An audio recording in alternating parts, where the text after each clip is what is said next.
idea. However, yes, Are you however, all standing in the rain? however, it would not be the first time that I had accidentally forgotten that I had invited two separate groups on the same night. That occurred to me. Well, it's all right. If it happens, I will have them on at 11. You guys know this from 10 to 11. They'll be on 11. Is it raining or what? I need to start workshop at 11. But somebody else shows up.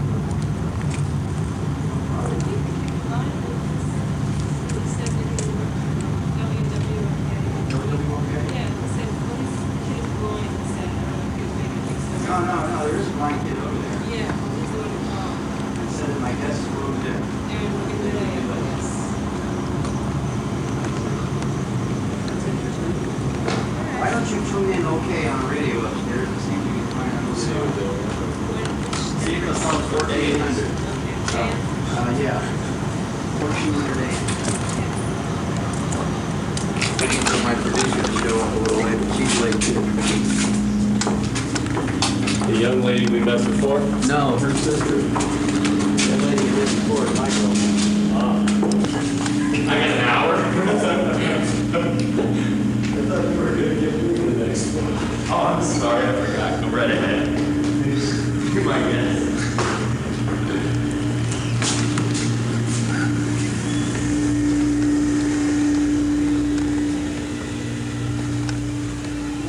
The light is hot, you know. I know. That's where it goes. Let me pull my collar down. They don't make a light that is a light, full of light.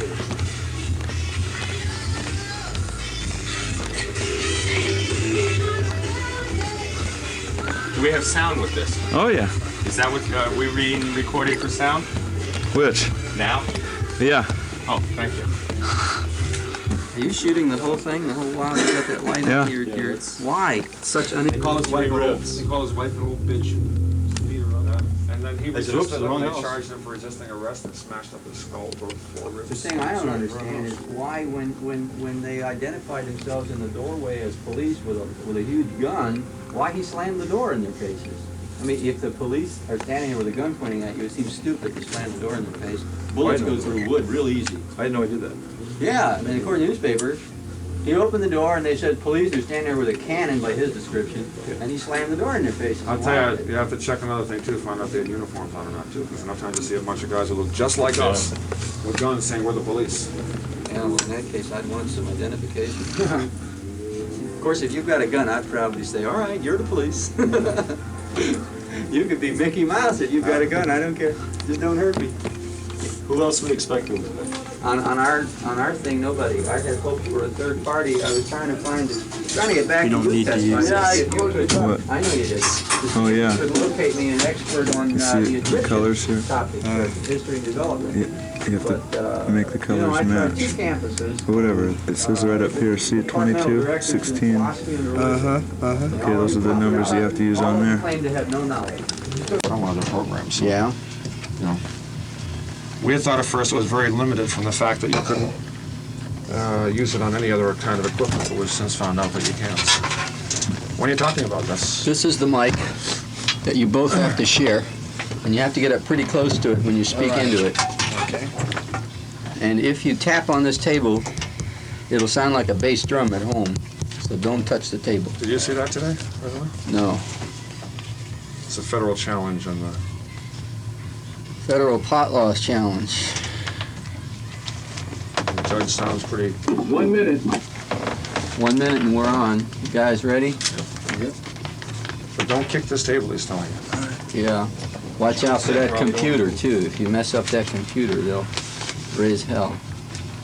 You can't move on for an hour. Do you have to be there? Yeah, because to they do the keep thing he doing wants to do. Be more comfortable with your shoes off, wouldn't you? You're gonna get cramped as hell. Yeah. Shoes off rock. You ever start to get violent cramps? We'll get this commercial. I got it here. Oh, where's the Bible? Pronounce your last name for me. Gulelat. Gulalat. Gulalat. Is that it? Yes. Gulalat. Okay. 20 seconds, quiet on the set. Quiet, please. On the set. One little. I'm going to read one little.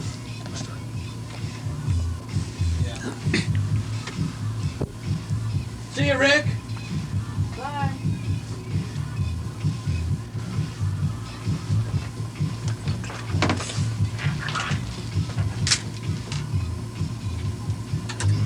Welcome to the 96X Delphi Foundation Public Forum, an educational presentation of 96X and the Delphi Foundation.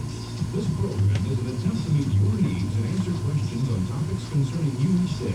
But there's not a Good evening, and welcome to another edition of the Delphi Foundation Institute Public Forum. My name is Rick Jelinas. I'm your host.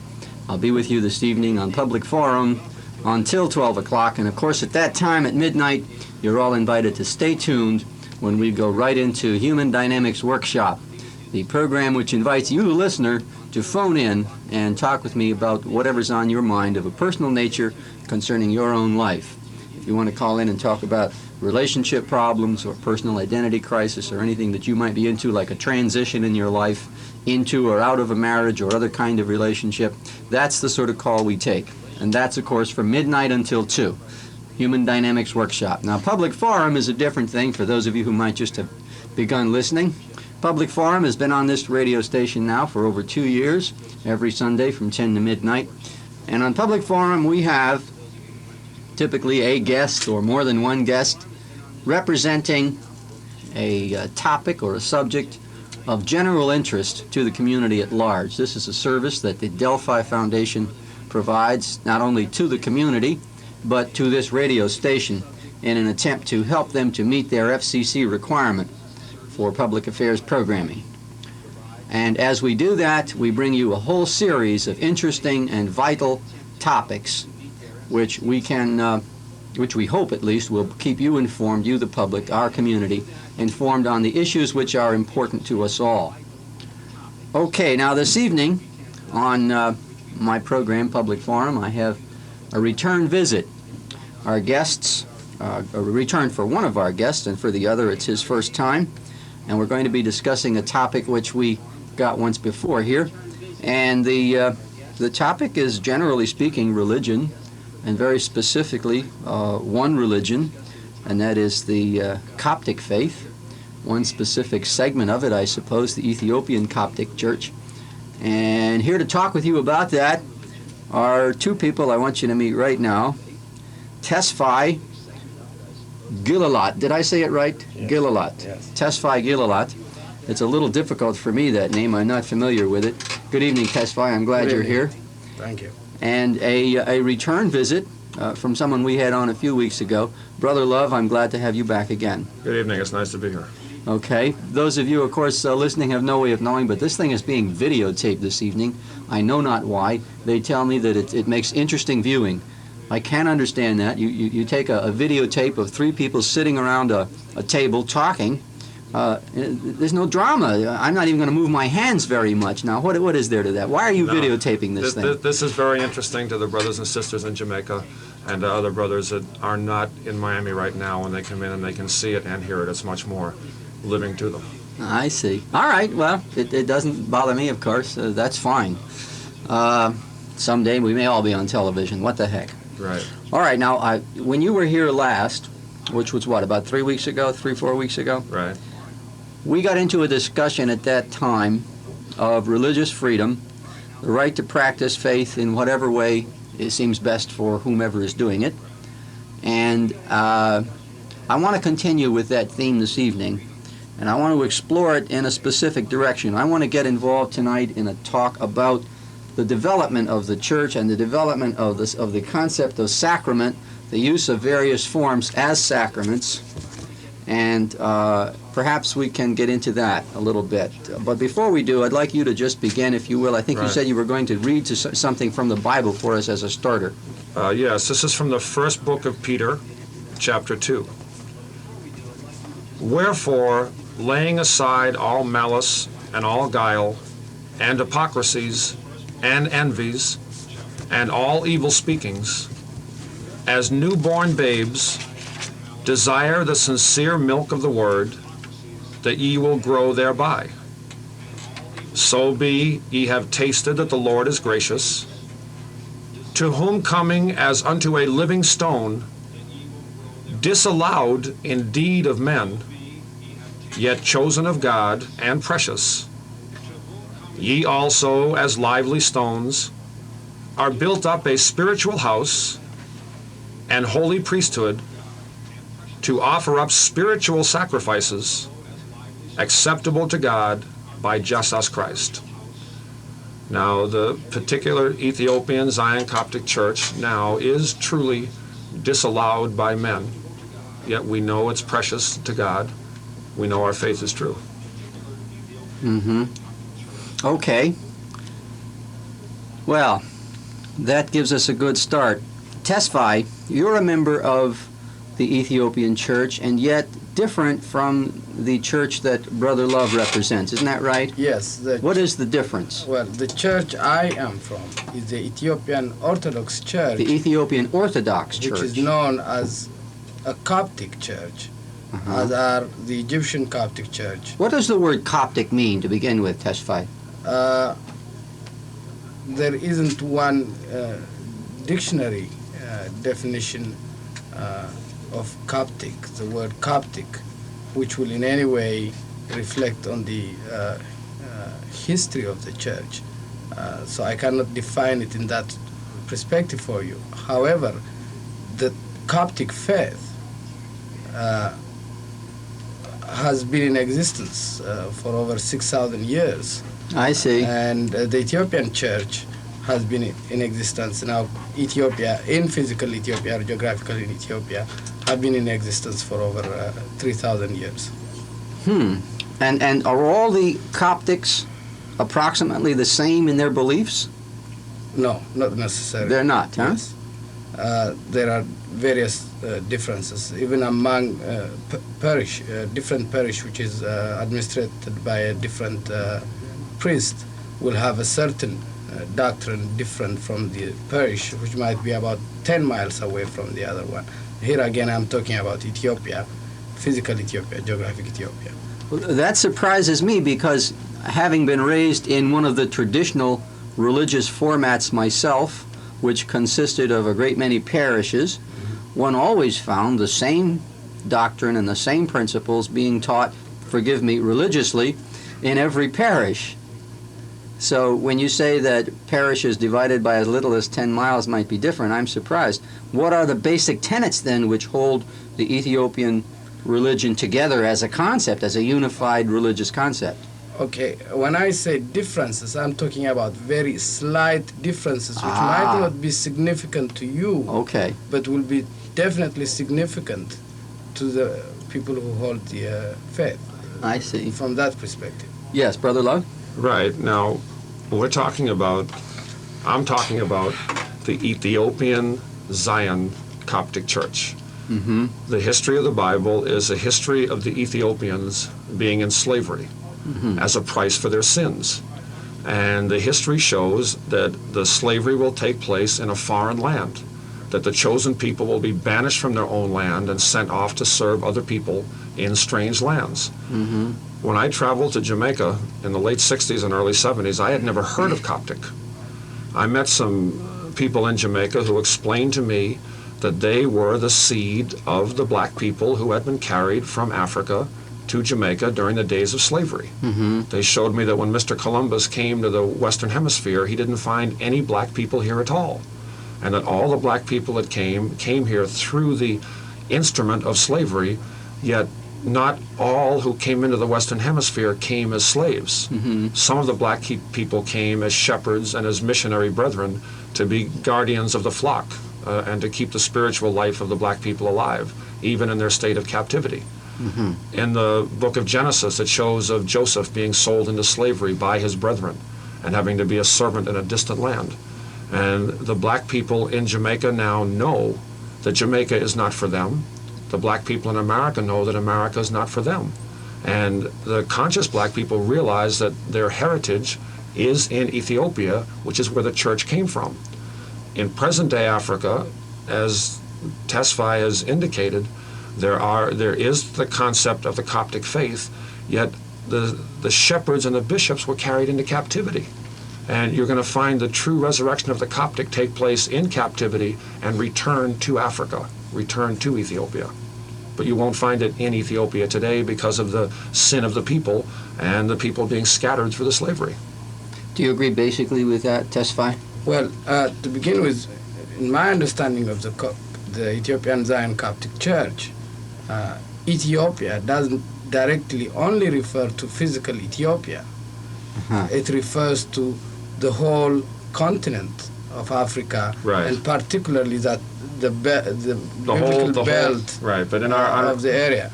Our understanding is that Ethiopia is the original name of Africa, and that Ethiopia is the wellspring of life. Therefore, from that definition, if you look at the history of slavery and the fact that slaves were brought into this country, and the slaves who were brought in this country weren't just average individuals, but the strongest and the youngest and the ablest, and amongst them the elders. From that perspective, yes, it is historically true and historically evidenced that the black man came to this hemisphere and brought his culture, his religion, his way of life, and his standard of life with him. Here again, as Marcus Garvey very eloquently described it, what is misunderstood is that all along, which has been a practice in this country, very well exemplified by the Tarzan movies, the image of Africa was given to the black people that their ancestors are monkeys who hang around from a tree and who are savages who worship probably a tree or a stone or something of that nature, when historically it wasn't true. Yeah, obviously. And If I could say one thing, historically, civilization came down the River Nile. It did not go up the River Nile. White men did not bring civilization to Africa. White men brought corruption to Africa. Okay. Let's see, there were so many things that I wanted to start with. How long have you been a practicing member of the Ethiopian faith, Tesfaye? I was born in the Ethiopian Orthodox Church. I see. So it's all your life. 36 years old, and all my life I have known that faith, and that's what I have followed. I see. Okay. You see, how long? Excuse me, Brother Love. How long have you been practicing the faith you're presently practicing? Since 1970. Since 1970. Right. So about 8-9 years, something like that. Right. See, the mystery that has to be exposed now. Most people in the United States, except for some historians and intellectuals, have not even heard of the word Coptic. Do not have any understanding at all of what it signifies or what it implies. And that's also true in Jamaica. It's true in most of this Western Hemisphere. It's not something that's taught of in schools. It's not something that can be found in most books. And yet we came upon a set of people living in very poor conditions, living in the wilderness, living in the jungle, who were declaring the doctrine of the Coptic Church, the doctrine of the black man being exiled in Babylon. So how is it now that these black people who are illiterate as far as the world is concerned, who have not been educated, some of whom have not spent 1 second in school. These are men I'm talking about whom Tesfaye has met in Jamaica. Men who have absolutely no education, becoming brilliant, eloquent priests of the Ethiopian Zion Coptic Church. Now, how do you say they achieved their eloquence and brilliance? And the one account I've found right so far in the Encyclopedia Britannica, it shows you that the faith and the chant and the music and the doctrine of the Coptic Church, that there's only one way it can be witnessed, and that's based on present-day performance because of oral transmission of the chant and of the doctrine from father to son, through the generations. When the black people were carried into slavery, they weren't allowed to keep any books or records or what have you. They lost their own name, they lost their own tongue, they were forced to adopt all the ways of a different culture and a civilization. So in paper, There aren't the great eloquent records that the Catholic Church or the Baptist Church might be able to present to you. Yet that's the Well, it's history an of the oral Coptic. religion. Exactly. Yeah. Which doesn't lessen its authenticity or anything else. Not one bit. I might add, in terms of religion as we know it today, and modern religion and traditional religion, in Ethiopia, when we were known in terms of history as one of the oldest Christian religion in the area, there were continuous coming of missionaries from the Western world, Catholic missionaries, Protestant missionaries from every religion, coming there telling us they are going to civilize us and educate us. And they were bringing their missionaries, which all along were always followed by the consular and then by the army. And by the 1800, most of Africa was invaded and colonized. Now, when we now, today in Africa, oppose, for example, the Jehovah Witnesses who come there and say, you don't have a country, you shouldn't be following a country, you should just be a Jehovah Witness. And when we tell them, get out of the country, we are accused of violating human rights. Now, here is a black church coming to Miami and saying, this is a black church and professes a black God. The popular resentment it is receiving intrigues me sufficiently. A black God. Yes. Now let me clarify that perfectly. Christ is a man. The whole world acknowledges that a man was crucified. The Bible says the man who was crucified was a poor man, was the son of a carpenter, was the son of the children of captivity. He came from Africa. We say the Christ of the Bible, the Christ that everybody talks about, is not a white man up on the sky, is not a picture. It's a black man who they crucified and is resurrected as a black man. And yet God is not limited to any color. God is a man. God made every man after his own image and likeness. Okay, I want to mention to our listeners, of course, that they're welcome to call in. We've got a few calls on hold. We've got some lines open. The telephone numbers are 673-96FM in Dade and 761-96FM in Broward. And we will be taking your calls right now. One more thing before we get back to the phones. Yes, Brother Love. You mentioned earlier that you wanted to also to lead into a discussion concerning the sacrament. And it's also history that the slaves brought many things with them.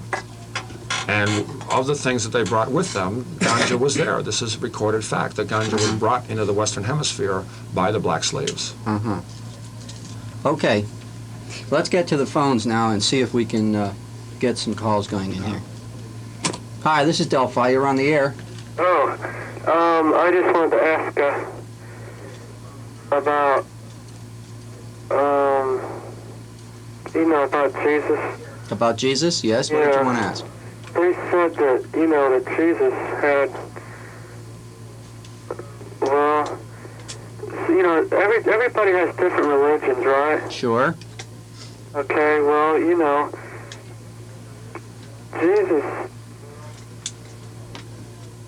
Go ahead. I don't know. Everybody keeps saying that, they keep having different religions. I've been to different churches, Yeah. And, I was really in with that about 2 years ago, Yeah. with Jesus and all, and really worshiping Him and all. Yeah.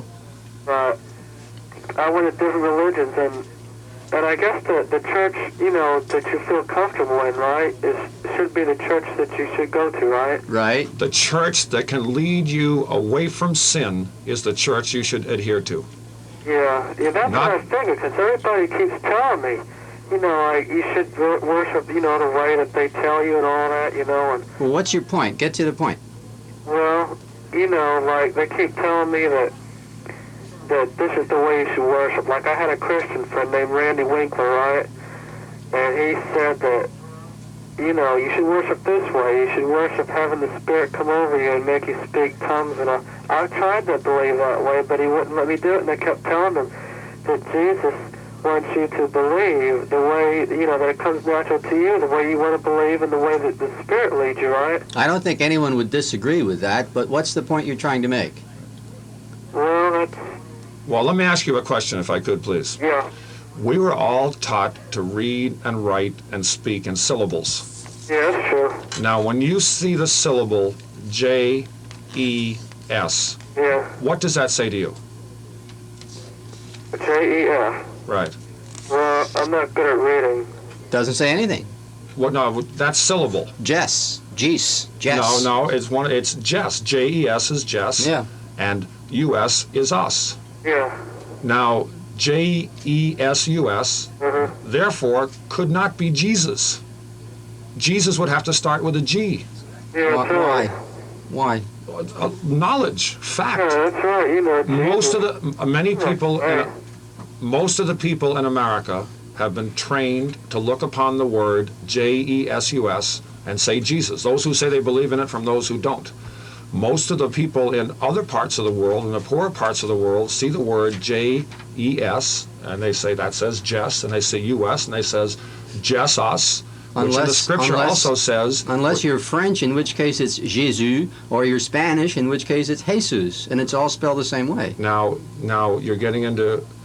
You're bringing the whole world into the argument, and the prophet is going to rise somewhere.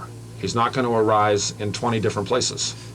The seed of the Christ, the seed of the prophet, is going to arise somewhere, and according to history, he's going to arise amongst the children of captivity in this generation, which is going to be the Caribbean, which is where the slaves were I read carried. about the tribulation, the future. There's going to be all kinds of world wars and everything, and Jesus is going to come back, and he's going to take all his children. He's going to open the tombs first. That is the doctrine of the Pope and Billy Graham and what have you. You should read the Bible a little bit more and read the book of Jeremiah chapter 23 and others in the Old Testament and see if you aren't warned about the false shepherds and the Antichrist and the thousands of deceivers who will come to try to deceive you. They'll be talking about God and asking you to pray with your eyes closed, and at the same time they'll have their hands in your pockets. Okay, I want to move on to some other topics. I want to thank you for your call. Bye-bye. You know, a lot of our listeners who have read about the present controversy over the Coptic Church, the Zion Coptic Church on Star Island and the marijuana issue and so forth, are wondering perhaps about you personally. Right. Would you mind if we went into you personally for just a moment? Not at all. It would be of interest to our listeners. First of all, many of them have never seen you. Would it be okay if I described you to them? Okay. Brother Love is a very tall man. How tall are you? 6'7". 6'7". I Very tall. I hope all the narcs have their notepads and pencils out. He is about 6'7", and long brown hair and a brown beard, rather scraggly brown beard, and balding up front. How old are you, Brother Love? 35. 35. Okay. Has brown eyes. And this evening is wearing a green shirt and dark trousers and something around his neck, which hangs down in front of him that I want to ask him to talk about. It's a sash or a banner. It reminds me of what the Catholics refer to as a chasuble that the priests wear, and it's in 3 colors: green, yellow, and red or orange. I'm not sure what it would be called. This is the red, gold, and green, which is symbolic of the rainbow, which is symbolic of Africa, which is the rainbow land. Those are the colors of Africa, aren't they? Yes. And why do you wear that? It's also the Ethiopian flag. Why do you wear that? This is one of the priestly garments, and since we are here discussing the priestly matters and the matters of the church, I felt it was appropriate. Is that garment restricted only to be worn by priests? Yes. Are you then a priest? Yes. I see. Were you ordained by the church? Yes. I see. When was that? In 1971. Here or in Jamaica? In Jamaica. In Jamaica. You see, what are your duties as a priest? My duties as a priest are to worship God every day, to understand that I am part spiritual and part physical, and as much as I have a requirement to fill my belly and to eat food and drink water every day, I also have a requirement, a duty to praise God and to commune and pray with my brothers and sisters in the morning and the noon and at night. That's been the tradition of the of the Bible from the most ancient of all times. Do you also have, as part of your duties as a priest, the responsibility for administering sacraments As do others, yes. to the faithful, to the flock? Exactly. And what sacraments are those? As we talked in the little bit of Peter book, where it talks about the living stone that is disallowed indeed of men, yet chosen of God.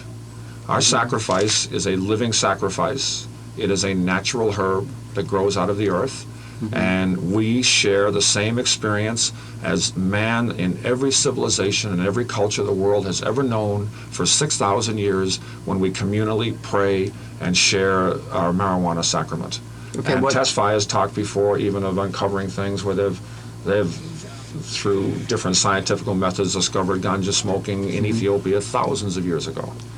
Okay, what sacraments are there in your church? There's one, and it's a communal Only pipe. one? It's a communal pipe that is offered in the name of our Lord. It is the only thing we defend. We are not involved with marijuana and anything else. We don't advocate cocaine, we don't advocate aspirin, we don't advocate LSD, none of those things. It's a natural herb. We advocate all of the other herbs for their different medical purposes, yet for the spiritual, communal experience, So obviously then, of course, you yourself smoke a great deal of marijuana, as much as I possibly can. which is to say, how much marijuana do you smoke? As much as you can if you start smoking in the day. I never waited, if that's what you're asking about. I certainly smoke a felony's worth every few minutes. And it's nothing I invented. I'm talking about something that when I traveled to Jamaica, I saw practically the whole country smoking that way. Aren't you afraid to be arrested for having it on your person? Do you have any with you now? No, Do you carry it in your car? I am a very wise man. And when I have a short journey to go, I'm not going to involve myself with anything other than just going where I have to go and going home. But yet you do consume a great deal of marijuana in an average day. Every day. And have for years and will continue forever. Okay, See, this is not anything new. most people, when they smoke marijuana, you can tell that they've been smoking it. The word is stoned, Right. and it shows in their manner, it shows in their attitude, it shows in their level of concentration. Some people have an affectation as a result of it.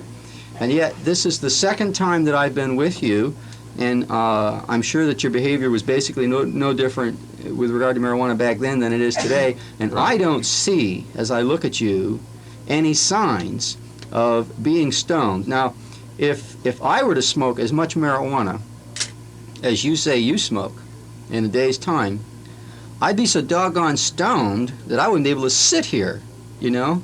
I would be flat on my back. I've I'd experienced probably that be same thing. unconscious. I've experienced that same thing, and when I first went Well, to how come you're not stoned now? when I first went to Jamaica, I used to smoke my little joints like everybody else. Yet when I saw the Jamaican people, they would always blend the ganja or the marijuana with tobacco, and smoke it massive amounts all through the day and night. And I saw everybody there, man, woman, the adults, children smoking smaller amounts, yet the amounts that I thought was a large amount, until I partook that way myself and understood more about the natural meaning of the herb. And it is not a harsh something.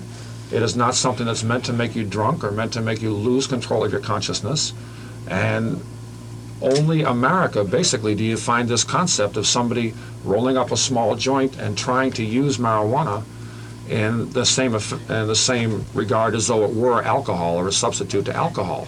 Most people in America have had very little education concerning the herbs. They've only picked it up on what they've seen in High Times or what they've heard the Beatles say or something.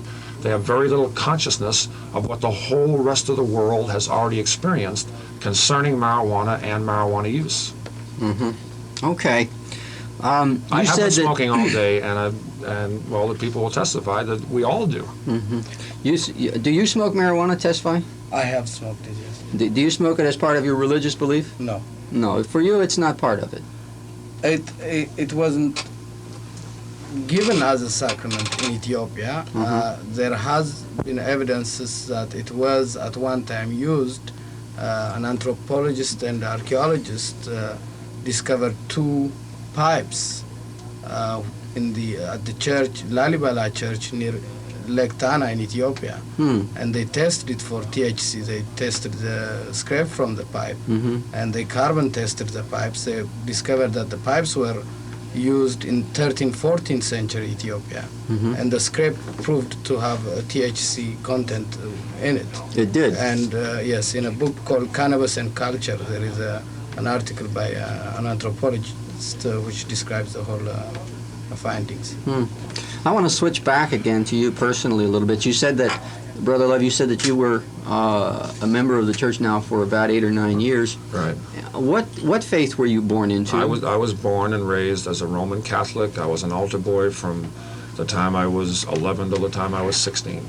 And by the time I was 18, I had decided that I did not believe what the church was telling. It didn't match up with what I was experiencing in life, and for several years I went through my life hardly thinking about God for a moment. What part of the country were you brought up in as a kid? New England. Where? Which Massachusetts. state? I'm laughing I'm one of because... these Boston Irish Catholics you've heard about. Are you from Boston? Originally. Okay, I'm from Massachusetts myself, from the other end of the state, Right. where all the French Canadians hide. Right. And that's the thing I was brought up in, was the Roman Catholic French Canadian Right. kind of parish, which is rather, what shall I say, parochial? Well, the whole dispute between Coptic and Catholic, or Coptic and other known religions, has existed for a long time, and that is that Coptic says today, and has always, that you should not look for God up in the sky and man down here on the earth. That's more like God and man. You should be looking for God in man. Okay, we want to get back to the telephones. The time right now is 10:30. You're listening to 96X WMJX, Miami Beach. And this, of course, is the Delphi Foundation Institute Public Forum, the radio program which attempts to bring you information and informative issues of a general concern to the community at large. Hi, this is Delphi, and you're on the air. Hi, are you talking about the Zion Coptic Church? Yes, we sure are. Okay, I'd like to know, how did they get it into the United States? How did they get it in? The marijuana. Well, how did they get the marijuana in? I thought you meant how did they get the Zion Coptic Church in. I suppose the church came in rather easily. Now, the marijuana, I have no idea. The marijuana comes in by planes, boats, helicopters, blimps, submarines, rafts strapped on people's back, all millions of different ways, and it also grows in America. Straps, will you repeat, straps over people's back? Well, yeah, what's your point? Why are you asking? No, I was just wondering, how did they get it in? Well, the same way it all gets in. You know, it all gets in illegally. Nobody's... I know it gets in illegally, but how? Well, read the papers, dear. Probably the same way you get yours. Read the papers. They're busting people for bringing it in every day, all kinds of ways. I know how, Did you have another question for us? That one's kind of not so hot. That's very worldly, and it's been a divine program so far. Yeah. Do you want to ask us another question? No, I don't. All right, thank you. Hi, this is Delphi. You're on the air. Yes. Go ahead. I have a question for Brother Love. Go ahead. He's listening. Okay. I'd like to know how he knows that this church descended from Africa. What church descended from Africa? Huh? Which church descended from Africa? The Ethiopian Zion Coptic Church. Okay. Well, Brother Love? It's plain. The black people were brought to the Caribbean from Africa. A black man introduced me to the Ethiopian Zion Coptic Church. Marcus Garvey, a black man, prophesied of the church and prophesied to his people in Jamaica in the 1920s and 30s. And as we said before, Christ came from Africa. The Pope and Billy Graham and the rest of the world want to tell you that he's a white man and you're going to meet him when you're dead. And yet the black people of the world know that their Savior is coming to them living. Well, it's pretty hard to believe, what they say about God. But what I want to know is how did this church get from Africa to Jamaica? Well, it came. Did all the slaves carry it? No, not all the slaves professed the same thing. It came in the bosom of the faithful. When in Christ's time, he had 12 faithful men with him. In the days of Moses and Noah, he had 8 men he had on his ark, or 3 men and their wives. So the true doctrine of God has never been popular. It was carried in the bosom of the shepherds and ministers that came along with the people that were in bondage. You mean you mean some of the people that came from Africa had? Oh, I see. You mean the priests? The people who came from Africa were not known as slaves in Africa. Priests. In Africa, they were prophets and priests and kings and landowners and shepherds and what have you, and they were brought into this hemisphere and told that they were slaves and told that they couldn't use the name they used to have and told that they had to learn how to grow sugarcane and pick cotton and allow themselves to be raped by the white slave owners.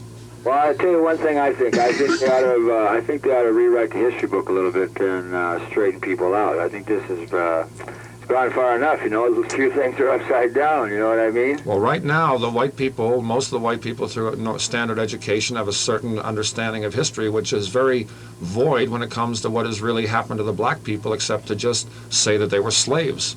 Yet the black people have an understanding of history, and the races must unite and share this understanding so that we can all solve the great mysteries that stand up before us.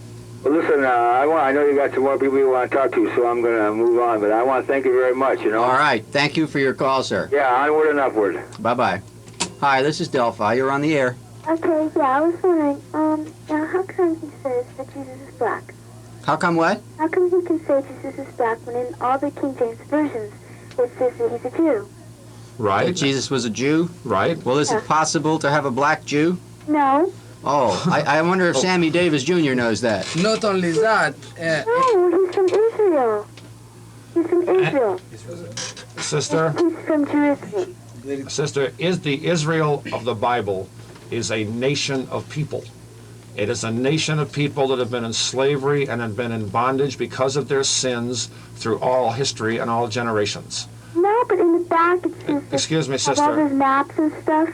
The what? In the back of the Bible, there's all the maps. And? Go ahead. And it's not pictures of Africa and stuff. Sister, you're getting religion confused with the Bible. The Bible is not made up of maps and pictures and charts. The Bible is the Word of God.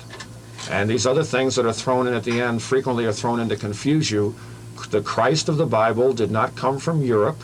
He did not come from Asia. He came from the African part of the world where the people are black. He came as a slave. He came as the people that were the servants of other people, which has historically been even in America today. The black people are second-class citizens for the most part.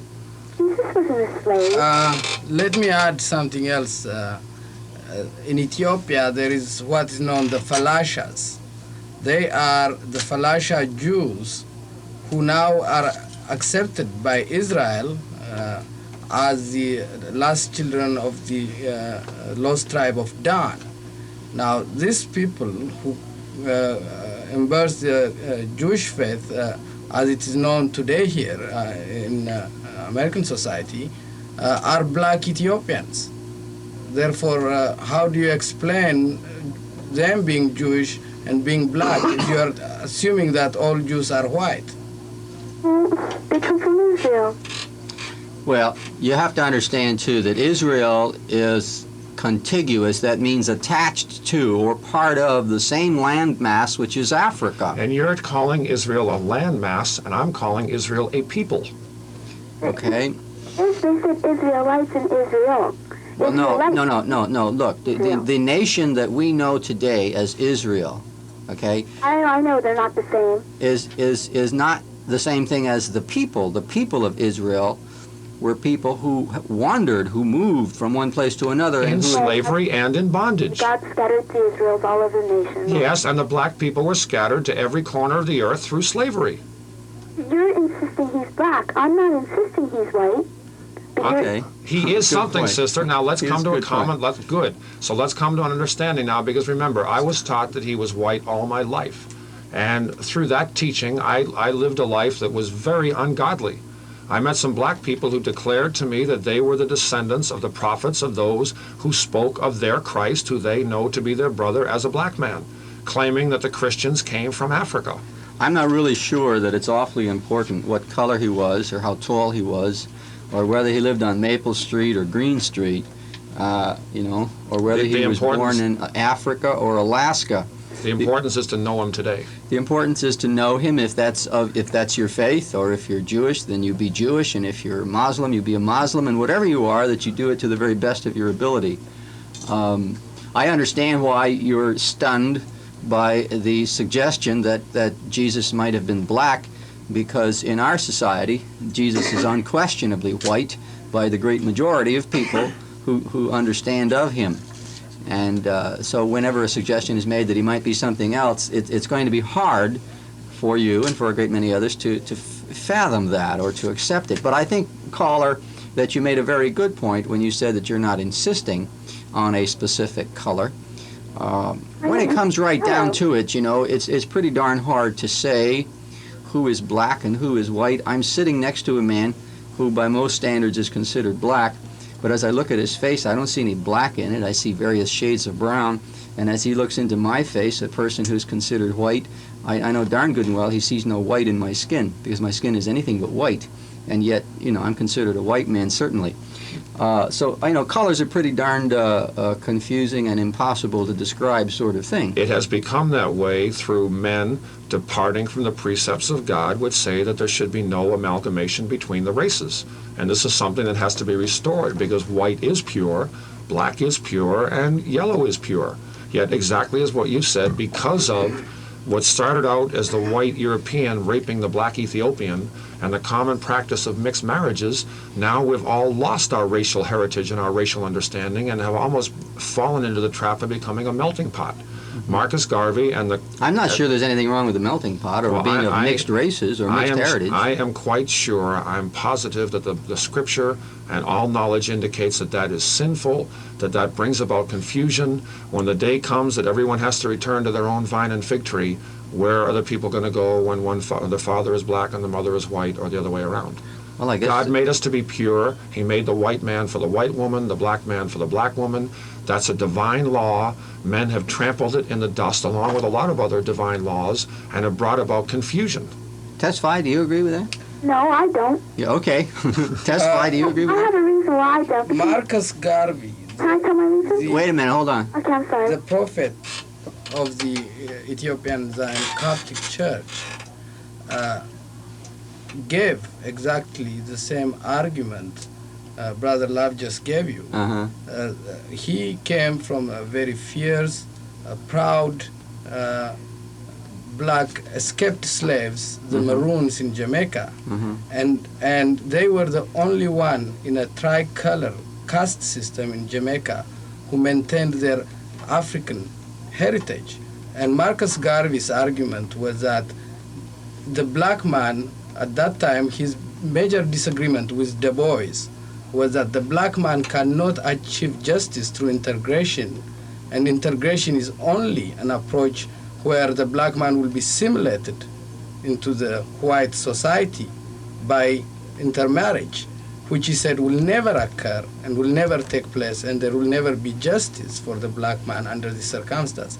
So from that perspective of the argument, yes, it is a very logical argument.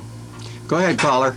Okay, I see this wrong because he's saying that you shouldn't, enter your color you're marrying. But then that means, like, let's say somebody's Korean. That means they shouldn't have married somebody who was white. Yeah, that's what it means, all right. But then what's the difference? It doesn't matter what skin color you are. That's what you're telling me, and I am disagreeing with you, and I'm telling you that you're expressing the views of a very corrupt society.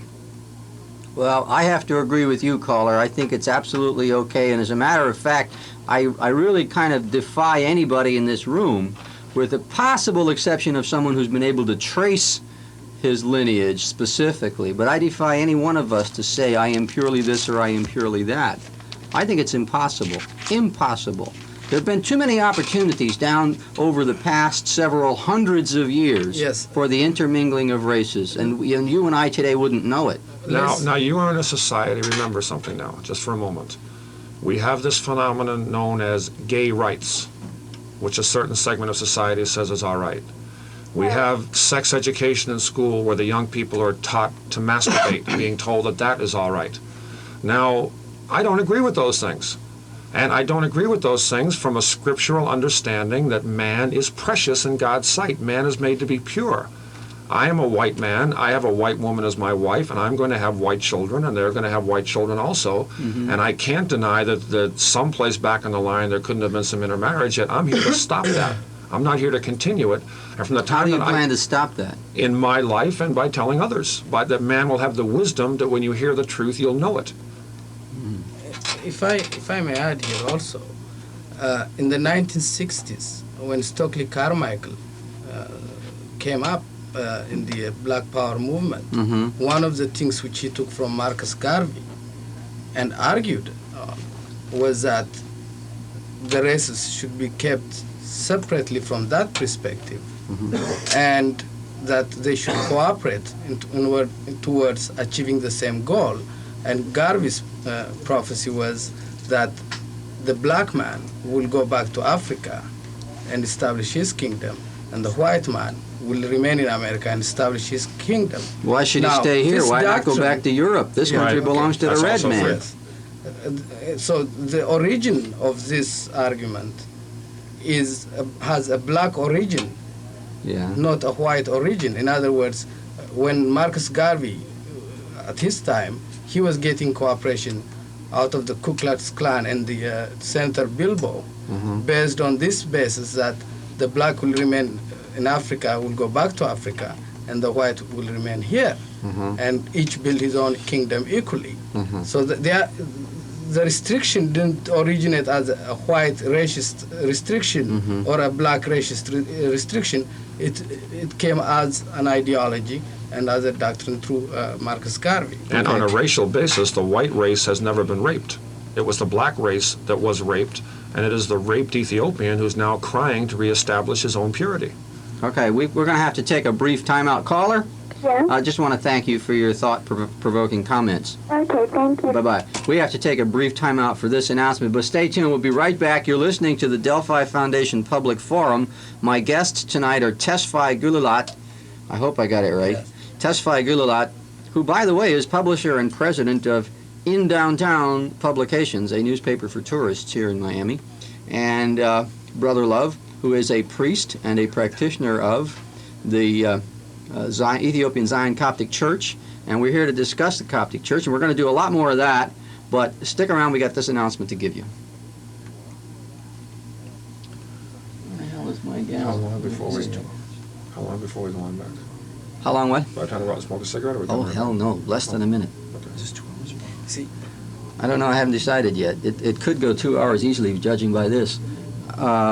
I was told that I had other guests coming. Yeah, he said he's got more than that too. No, they're not here. They're not here. Yeah, I don't know. Let me go find out. Yeah, why don't you go down? Make sure that door is open, okay? That there's a stick in the door. I don't know how to go down. Actually, one of your men is doing it. Straight back. Yeah, and to your left. Your next guests, I don't think are going to show. They've called twice already. They're at WOOK Cheese Festival people or something. What? The Cheese Festival? Yeah. Well, I never scheduled them. I don't know who the hell did. Well, I don't think they're going to make it anyway. They said they would call back just before they left over there, and they still haven't called back again. All right. We'll just keep right on going. You got it. I'll check the door. Make sure it's open in case they want to get in. What's the cheese festival?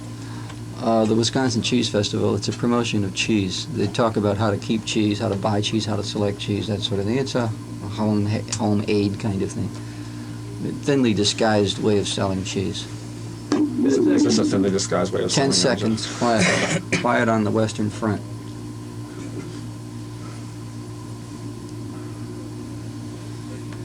Okay, we're back. This is Public Forum. My guests are Brother Love and Tesfaye Gulalat. The subject is the Zion Coptic Church, and the phones are ringing off the hook. Hi, this is Delphi. You're on the air. Oh, yeah. This is the caller that was calling before. I wanted to ask you about that black thing. What black thing? Y'all were talking about, the black slaves and all, and I've always been told that the blacks, that it wasn't like that. Wasn't like what? Well, Jesus was with the disciples and all. It was just, told differently, but it was never, black slaves was with Jesus or anything like that, from what I've been told. Uh-huh. Well, we've already been over this. We've all been told, or the bulk of us at least, have been told that Jesus certainly was a white man, and all of his 12 disciples or apostles were white men. And now the thing is being called into question by people who are studying the movements of the tribes of Israel across the face of that portion of the world. And You know, the whole thing is open to question, but the point that I'm personally trying to make and maintaining as the host of this show is that to me personally, it really doesn't matter a lot whether Jesus was white, black, or blue with pink polka dots. You see, it's a man who was crucified, so there's a certain justice and there's a certain knowledge of where to look for the man to come again. As a whole matter of fact, for me personally, since we're doing all this on a kind of a personal level, I don't really care whether he ever existed. What matters for me is the concept represented by the teachings that are given, okay? The concept of love, of caring, the concept of devotion, You see, a man was crucified. Those things are what's important to me. Right, and those things were all found in a man, and that man was crucified by the society he lived in. And that's history. That's Bible history, that's world history. Well, we don't have to go back that far, okay? Martin Luther King met the same end for the same reasons, and it wasn't all that long ago. He was crucified too. Right, not for quite the same reason, but for his pretty people's much cause. The same, pretty much. And so were several others we could mention within the last couple of decades. All right, thanks, caller. Hi, this is Delphi. You're on the air. Hello, you still there? I don't blame her. She's being impatient. We haven't been very attentive to the phones tonight. We get carried away with our own eloquence here in the studio, and I'm as guilty of that as anyone. Hi, this is Delphi. You're on the air. Yeah, hi. I was wondering, does Brother Love still consider himself a Catholic? No. I abandoned that a long time ago. I was wandering through the world as not believing or holding on to anything. I am a priest of the Ethiopian Zion Coptic Church. To me, Catholic is a religion of the world. It represents the Antichrist that the Bible warns you about. But do you believe in God? Of course. I am I am a son of God and you are a daughter of God. And you still smoke pot? The same God who made me made ganja. Yes, I smoke it. Don't you? No. Well, then the share that's for you, I must be getting that too. Well, you can have it, but I mean, I believe in God, and I consider myself a pretty religious person. Does the God that you believe in, is he the one that made the marijuana? Probably. All right. But that doesn't mean that you're supposed to smoke it. Well, then who did he make it for? I really couldn't say. You know, I really have to side with her a little on it because I think your argument is fallacious. There's a great many things that God made which were never intended for my ingestion. Exactly. Including cyanide, you know? That's not intended for mine either. And 6,000 years of history has shown us the difference. But you made the decision, and others have made the decision, that you're going to ingest some things and not ingest others. We're going to ingest the natural things that our history and our wisdom shows us are good for man, and we're not going to ingest the things that we're known have other purposes in creation other than to be ingested by man, and we're not going to partake of any of the chemical garbage that's being pumped onto most of the people. I'm not trying to sit here and say that you should just walk out in the woods and pick any plant and start partaking of it. The ganja has a history. The Bible on the first page says, "Behold, I have given you every herb bearing seed which is on all the face of all the earth." Yeah, but you're making a personal decision about marijuana, that it's okay to ingest. Now, it's one of the many herbs and vines and so forth that God put on earth. And it is the only one that the total family of man through 6,000 years history has agreed is a spiritual, harmless, communal herb that is offered. In the book of Exodus, chapter 3, we hear about Moses. And it said that Moses had a vision while he said that, and an angel of the Lord appeared unto him in a flame of fire out of the midst of a bush. Now, what kind of a bush am I supposed to look for there when I know that the ganja is a bush that is burned and the ganja is a bush that is consumed by a flame? Uh-huh. And I also read in the book of Revelation where it talks about there will be a tree and the leaves of that tree will be for the healing of the nations. Uh-huh. And I see our generation, and it's basically the people who smoke marijuana that are the ones that rejected the concept of war. Mm-hmm. And also basically reject the concept of alcohol, and generally after a man smokes long enough, he'll come to the decision to stop taking drugs and only partake of the marijuana. Okay, let's get on with it. By the way, we got a couple of lines open right now if you want to get in on this. 673-96FM in Dade and 761-96FM in Broward. And you're listening, of course, to 96X WMJX Miami. Hi, this is Delphi. You're on the air. Hi, I enjoyed the show, Rick. Thank you. And my question is to you, Brother Love. Do you believe, like, when people smoke marijuana, do you believe that it does anything at all bad to you? Like, it makes you kind of paranoid if you smoke too much of it? Not one bit. And the only reason for paranoia would not be because of marijuana. It would be because of oppressive police activity. When you go out in the jungle and you're not worried about the police coming and kicking down your door and busting up your head with their big guns, you'd experience nothing called paranoia. Marijuana or ganja is a herb. The scientists are just now starting to discover the variety of healing properties the herb has. Do you believe in rock music at your church? Like when you smoke marijuana, do you have kind of like rock music? Not one bit. We have holy chant and psalm, and there are times when we play the drums and the guitars and other instruments, but it's always in a chant of praise. Does it say anything in the Bible that you can't dance or can't listen to rock music? You listen to the words of rock music and you decide if that can educate you or if that will corrupt you.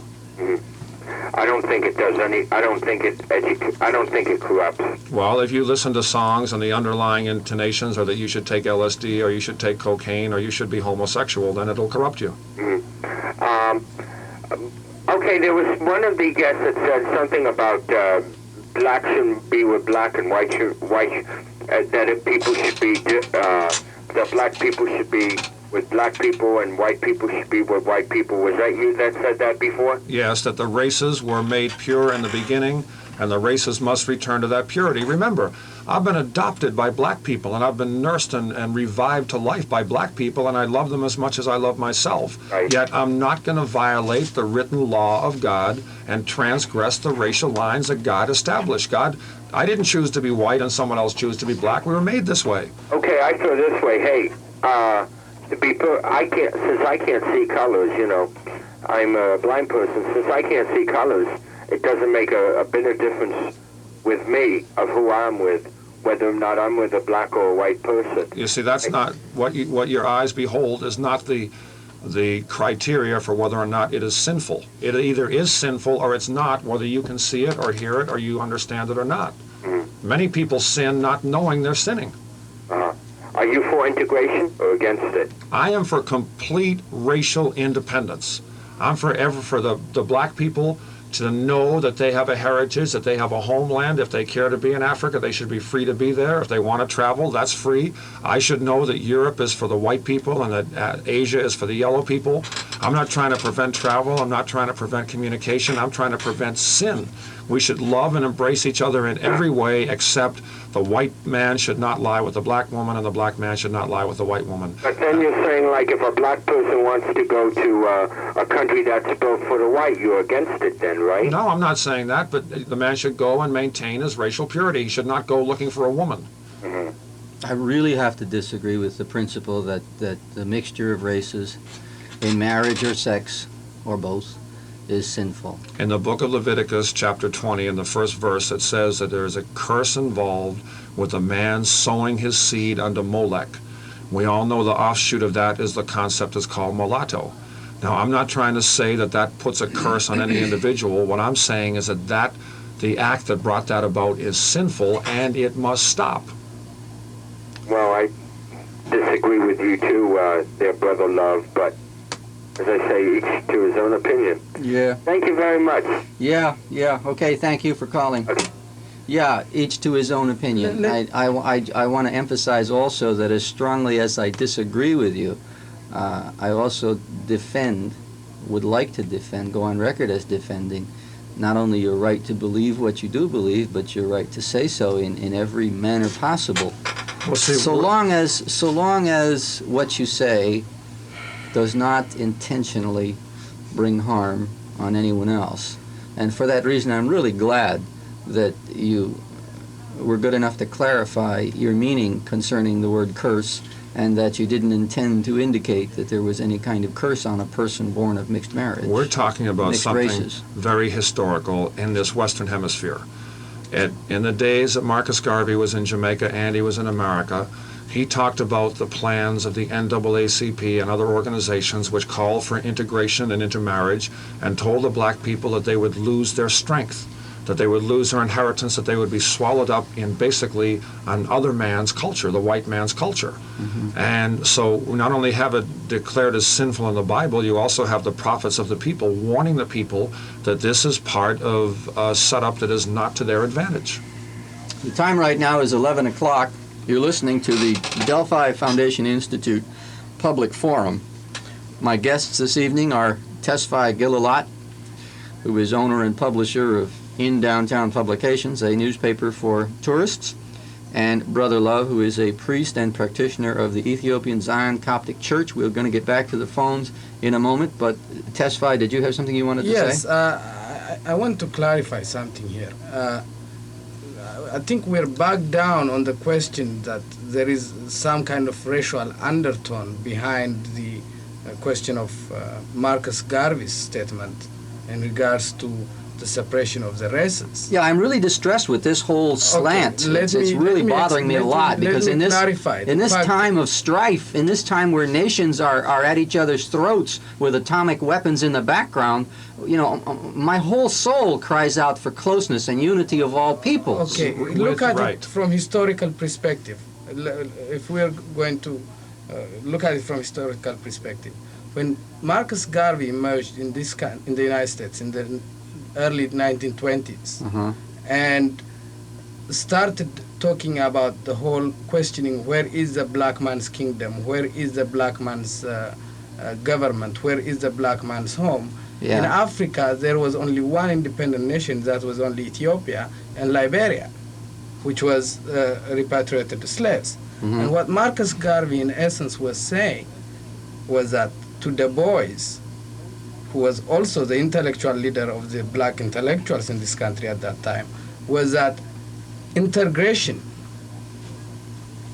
okay, is an assumption that the black man through integration will achieve assimilation in this country. In other words, through color simulation, this country will become a homogeneous society. And that belief was very current at that time. And at the same time, during the Depression, the black man's pride in himself and in his heritage and in his country was at its lowest ebb. Therefore, what Marcus Garvey was saying was in essence that the black man, and particularly significant in Jamaica, where there is a tricolor system, where the lighter brown color, black, was looking down on the dark, pure African black as inferior. It was significant that this was maintained in order to establish and maintain the black pride in himself. All right, your point is very well made, that this must be seen in historical perspective. That's right. For its true value to be completely understood. When Brother Love said this to me, but this is 1979 in downtown Miami Beach, and we've got a whole different bag of tricks going on. Okay, but And what I'm that's the saying, problem. what I'm saying is that that is the doctrine of the Ethiopian Zion Coptic Church, okay? And it is an interpretation of Marcus Garvey. And when we look at it from that historical perspective, we have to accept it with its historical perspective rather than with what we perceive of it today in 1979 in downtown Miami. Precisely where right. integration has taken a different shape. And the same That's perspective, the intellectual aspect of it. I submit to you, Brother Love, that the same historical perspective must be applied to the writings that you have so accurately quoted to us from the Bible. When they were written, they were relevant for the people and the time. They're not to be construed precisely as written today, because they no longer have the same meaning. What we have to do today is to look at the Bible as a whole and understand the spirit intended by it, understand the total message of the Bible, and not attempt to extract sections and pieces and phrases from it, and assign to them in 1979 the literal, verbal, precise definition and meaning that they had when they were written so many years ago, because the whole thing has changed. I completely disagree. Man is still man. It's still wrong to lie. It's still wrong to kill. It's still wrong to covet. So I'd like to know what of Moses' law has changed. I don't see any. And when I read about the Christ in the New Testament, Christ says that I did not come to break any old laws. I did not come to make any new laws. I came to fulfill that which is written. The Bible doesn't apply to the sparrows or to the hawks or to the fish. The Bible applies to man, and I claim to you that I am the same. I have all the aspects and all the characterizations of man that Abraham has. And I say that you do also. And that the Bible applies to every man who ever walked on the planet Earth. You're absolutely right when you say that sin is sin and wrong is wrong and truth is truth, and those things are always and have always been and always will be essentially the same thing. I maintain only that conditions change, situations change, lifestyles change, the whole globe has changed. Because people have not understood those very same things. And that you cannot literally interpret pieces out of the Bible as being relevant to today's world. It won't work. I say that the entire Bible is relevant to today's world. And if the message is... Right, and the commandments are. And the commandments are the message of the commandments. And the commandments themselves, the things that you're told not to do. Abraham shouldn't have done them, Moses shouldn't have done them, and I shouldn't do them. Okay. I don't take any liberty by saying that since this is 1979, I can govern myself by some different code. I don't see anything in the scripture that gives me that license. I'm not quarreling with the code. I'm not quarreling with the ethics. I'm not quarreling with the truth. I'm only quarreling with your literal application of isolated passages to a world that's 2,000 years removed from the day the stuff was written. And in the last 2,000 years, the world has taken very little heed to that which has been written, and that's why the society has become so permissive and so out of course with the scriptural laws. Okay, let's go to the phones and give us a chance to come back to our own perspectives here. Hi, this is Delphi. You're on the air. Are you there? Yes, I'm here. Go ahead, you're on the air. What would you like to say? Are you listening to your radio? Yes, Don't I do am. that, because the radio's 10 seconds later than you and me. Shut off your radio until you and I have finished. Rastafarians are the same. Those are the only religion in Jamaica I know that the way you do. Now, you see, there are many people who use that name, and there are some people who, while using that name, make I don't know, what do you call it here? The Ethiopian Zion Coptic Church. It's the same thing. No, it's not. So what is it then? You wear the red, green, and gold? Exactly, and we talk of the Bible, and we talk of the heritage. No, those are the Rastafarians in Jamaica. No, you see, sister, many people are talking that, but you can't just go by what somebody says. You have I'm a Jamaican, so I know. Good now, and if you know what the people... There are many other religions in Jamaica. Well, you should also know what the people do, not just what they say. Yeah, now, I know they read the Bible every day. Now, isn't it true that marijuana or ganja, we call it in Jamaica, and they call it the weed of wisdom. Isn't it true that there are a lot of people... Against the law there. Isn't it like true? It is here. Isn't it true that there are a lot of people in Jamaica who say they are Rastafarians... And then they just do it because they want to smoke this ganja. And who wear the red, gold, and green, and also who go out and commit violent gun crimes and kill people? That's right. So therefore when you speak about Jamaica and, you know, this religion or whatever, you know, these people, it's one religion there. No, you're very mistaken, my friend. That obviously it's not your religion, and therefore you're just taking a common not misconception. Against anybody's religion. No, I didn't suggest that. I said it's not obvious. Really against it. And the things you say about intermarriages or right. Quite popular. A lot of Jamaicans are not one. So you're saying that all majority of Jamaicans are sinners because they're intermarried? Yes. So the whole of Jamaica is are sinners then? Is not, am I quoting Marcus Garvey properly? According to your knowledge of your prophet? Yes. Did not he warn the people against that? Yeah, well, why you can't, say.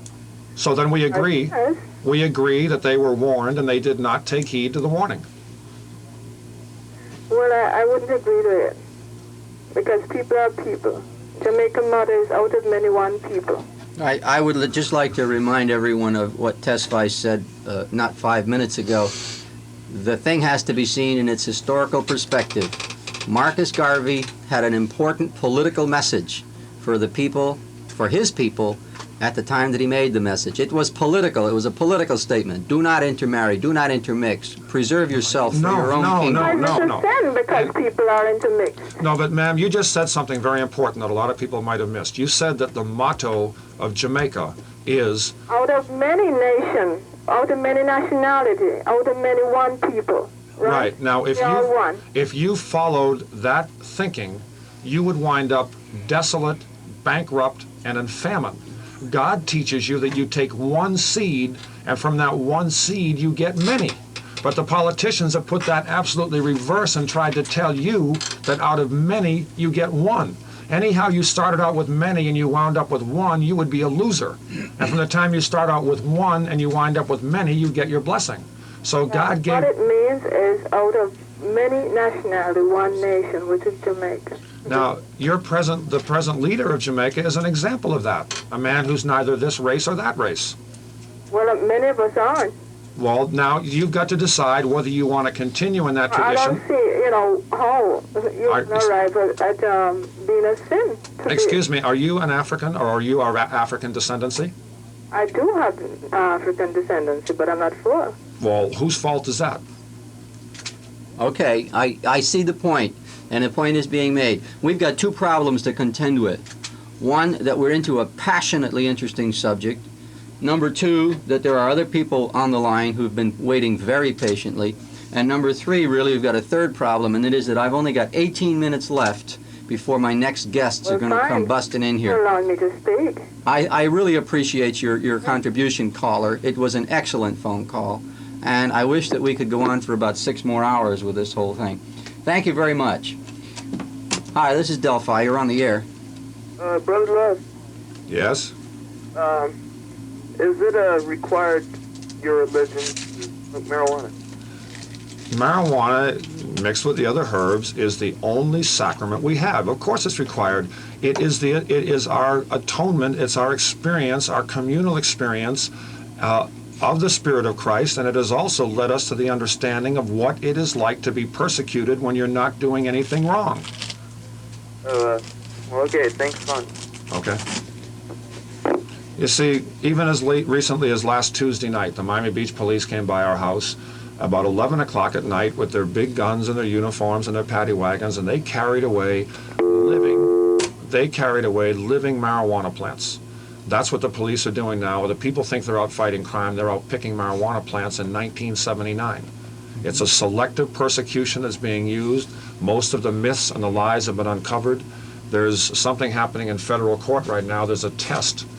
In the Miami Herald today, it says a 3-judge federal panel is considering a major challenge to a federal law that outlaws possession and use of marijuana. The judge's own words are, I can read what I want to in my own home. I can have the kind of sex I want in my own home, and I like to smoke. Where does Congress get the idea it can legislate a moral judgment? So you're soon going to see a lot of this misunderstanding and mythology about the marijuana cleared up. Believe me. There are millions of people right now who would love to smoke, but through they think they're being patriotic, that law holds them back. Okay, let's get on with another call. Hi, this is Delphi. You're on the air. Hello. Hi, this is Delphi. You're on the air. Yeah, I'd just like to tell Brother Love, that's what he tries to call himself, but he says he's a priest. Of the Ethiopian Zion Coptic Church. Yes, a priest. And he believes in Jesus Christ, so I believe in? No, I do not believe in Jesus Christ. I do not see the word Jesus in the Bible. The word Jesus would have to start with a G. Jesus is the Antichrist, according to my understanding. Well, do you believe in God? Of course. Of course. And you said that Catholics are anti-Christ or anti-God? The Bible teaches you about the false shepherds, the false pastors, those who would feed themselves and not feed the flock.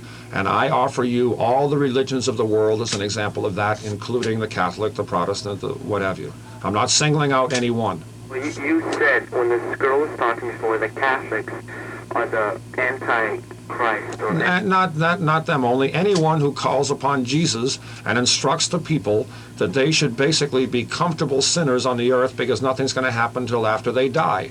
I do not understand that from the Bible, and I'm reading the same Bible you are. Well, as I would think, a priest would teach is love, right? Exactly. And you're just teaching the opposite. Is for races not to intermarriage, for there could be hate between races. Well, now, why would not intermarrying bring about hate? Let him finish. What were you saying about races and hatred? Well, as as you separate races, there'll become problems between the races, and separation and wars, and they'll all lead to bigger problems, which we don't need right now. You've got that right now, and I'm trying to tell you that until you return to the racial purity, you'll continue to have the same thing. And I maintain that we've got it because of separation, because of separatism. True. It's a heck of a lot less likely if let's say that, here's a black man, all right, and let's say he has a sister, okay, and it's a lot less likely if his sister and I love each other a great deal and marry that his family and I are going to take guns to each other. We're not going to do it. Yes, okay? you will. No, I doubt it. No, many I parts doubt of the it. world. Not when our families are joined by love. You do not know African heritage, and you do not know the pride that the black I think people we're a have. lot less likely to shoot at each other when our families are joined by love. In the book of We have to Deuteronomy. know African heritage or any The same kind thing of applies to heritage. nations. We just have to know if everyone in this world would know about the word love and share it. People don't have to believe in God if they don't want to. They don't have to believe in Jesus if they don't want to. They just have to believe in loving other people, and it'll be fine. The people in Sodom, the people in Greece, and the people in Rome probably said something very similar to what you just said just before they fell. You have to know the truth, man. You can't just guess and say you do your thing and I'll do mine. We all have to come to one understanding. We're one people. We all drink the same water. We breathe the same air. Why can't we understand the scripture the same way? Okay, and I have a question. You say that smoking pot is a sacrament? I never said that in my life. Well, If you want to call it pot. The smoking, the herb, whatever. Right, now you're right. Good. That's a sacrament. Exactly, and it has been for thousands of years in every part of the continent. We're not doing anything new, although it looks new to you. And how come the other guy who is in Africa, Testify. right? How come he doesn't do it? And it used to be done in a period of time. This is what I understood. It used to be done in a period of time long ago, and it hasn't been done since then. Only now, you and in Jamaica. Right, and the black people that were carried from Africa to Jamaica carried that tradition with them, and the black people in Africa have been under the oppression of British and European colonial rule from that time till this time. And most of the policies and most of the laws of Africa have been decided at the meeting rooms of Europe, and not by the black people in Africa.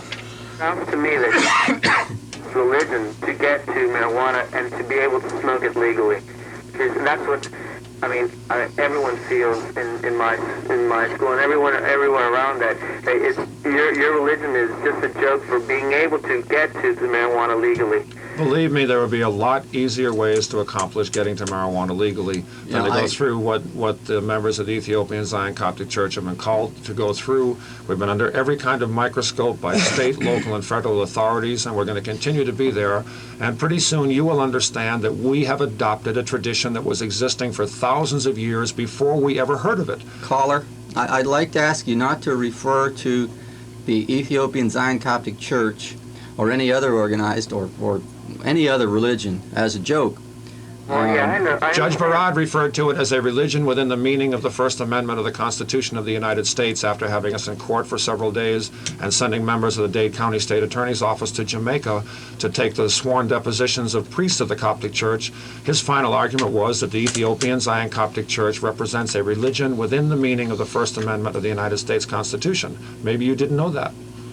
But do you have to smoke marijuana for this religion? It is the sacrament of our church. You can do what you want. You're free to. We're letting you know that the Coptics have accepted the herb as our sacrament. We accepted a tried and true and ancient tradition that we discovered was going on in Jamaica. Okay. Well, I wouldn't like to join a church who teaches against love.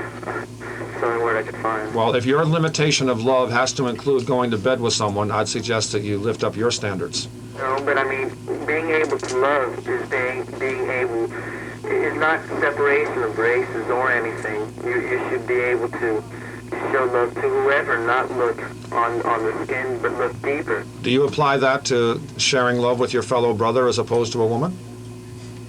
What? I don't understand that question. My fellow brother. What do you mean by that? Another man as opposed to a woman. What are you asking him? I'm trying to get a determination of the moral level of the caller. Now, he says one thing where he is disagreeing with a written law of God, saying that love must have some physical contact to be love. No, he didn't say I'm that. not saying that. He didn't I'm say just that. saying that what you're saying isn't love. that we shouldn't be able to for people shouldn't be able to love any other one other than their own race. Nobody said that. We're talking about having children. You should love you should love every brother you have. But if you separate, don't you understand? If you separate the race like this, you'll separate man, or you'll separate completely, and they won't be able to love each other. You see, they won't, because they'll have their own separate nations. Exactly. And their own separate laws. And exactly. And that's how it was in the beginning, and that's how it has to be in the end, and that does not in any way stop. Don't you understand? One race will try to kill the other one out. No, that's what you've been trained to think. No, and the Coptic Church is an example of black and white uniting for the benefit of both. The Germans who thought of themselves as a pure race tried to kill everyone else. Well, that's because they were very physical. They were not divine. Christ did not lay down his life for one race or another race. He laid down his life for all. And we have to, and that's why it's only through the true understanding of Christianity that we can solve these different problems. See, when you're talking about saying that you agree or you're in tune with what a lot of people in modern society are talking about, you're talking about a continuation of the same miserable conditions that exist in the world today. And I'm telling you that 99% of what you call progress has been progress in reverse, especially amongst the sexual permissiveness of the inhabitants of America. That's why I asked you before if your moral code would include homosexuality. No, it doesn't. Well, then you should understand that it should not include amalgamation. No, I don't. I believe that everyone should, that there shouldn't be any separation that way. You mean you can't love someone and you can't love a man and love a woman and love their family and help them and cherish them and be with them when they're sick and visit them if they go to prison and share everything you have with them, and you can't understand that that is a full expression of love? You still want to go to bed with them? Well, okay, I don't want to argue with you anymore, okay? No.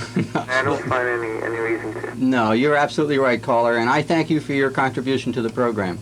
Okay. Bye-bye.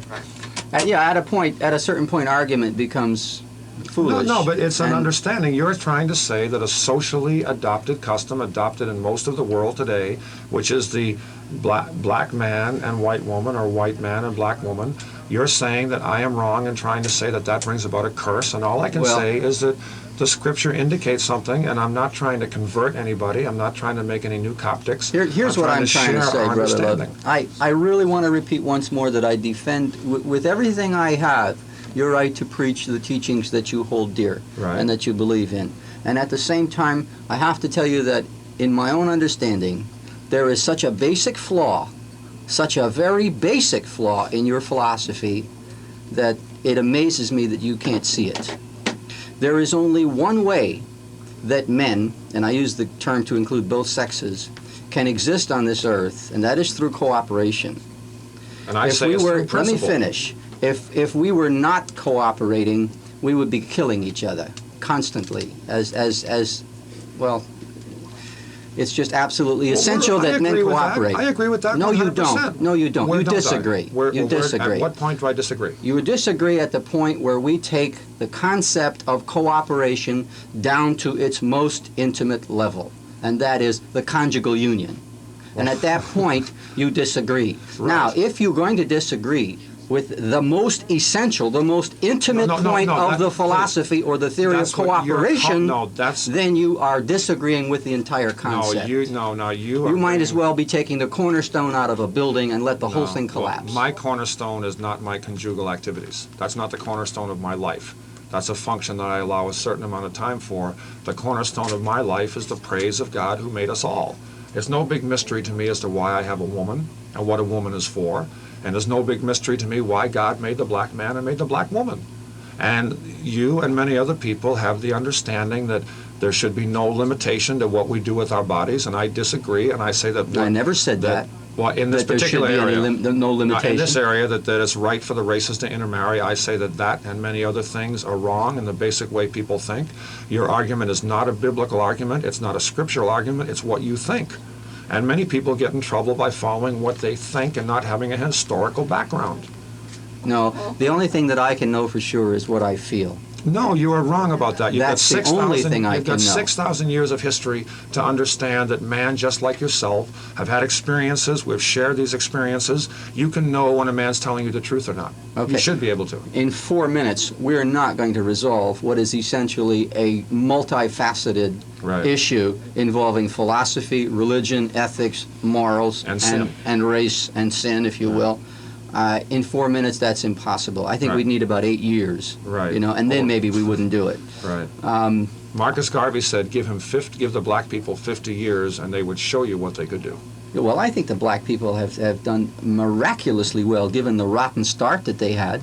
No, they had an excellent start, but No, their I start mean in was this taken- hemisphere. Good, exactly. In this hemisphere. And the Coptic is the only salvation for them. Well, I don't know about that. I think economics has done them a heck of a lot of good in this country. You know, I think when the black people decided that black power no longer meant burning down Plymouth Avenue in Minneapolis, but instead it meant getting as much money and land ownership and positions of power and prestige in the community, and that was the real black power. I think that at that point the whole black movement leaped forward. You know, And I say, eons. and to show the basic difference, I say that at that point, the black movement leaped backward, and people gave up their basic, true God-given right and tried to get the money rights and the territorial rights, which are not the basic human rights. Remember, one of the recent Africans, it was either Mr. Nkrumah or Kenyatta, I forget which one, he talked about the black people being in Africa. He said the white man came and brought the Bible, taught the black man to pray with his eyes closed. When the black man opened up his eyes, he had the Bible and the white man had the land. Yeah, right. You're absolutely right about that. And that's why I just made the argument I did about black power. To my callers who are still on hold, I have to extend my most sincere apologies. We have really run off at the mouth here and given you poor people very little opportunity to participate. Those of you who did call in, thank you very much. Your calls were beautiful. Once again, I feel highly privileged to have been part of this process. I am so grateful for the medium of radio and for the audience, which has been faithful to me for over 2 years and faithful to the whole concept that we're trying to bring you. This has been another exciting program, thanks to the guests who came here and brought with them such well-stated concepts. You know, I can disagree with you, and I do disagree with you, and yet I really appreciate deeply the concepts that you bring and the fervor. I could even add the passion with which you present them. It's a privilege to be with people who have such fervent beliefs, because in this age we get very wishy-washy, I'm afraid, and we tend to drift around with milkshake cups in our hands, and I don't care for that very much. So I really feel privileged to have been part of this process tonight, and I thank you very much, both you, Tesfaye, and you, Brother Love, for having been with us. Enjoyed it. Love you both. Hope Thank you you a come back. whole lot.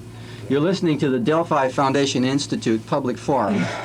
Delphi is a nonprofit private organization attempting to meet the community needs in a number of areas, and as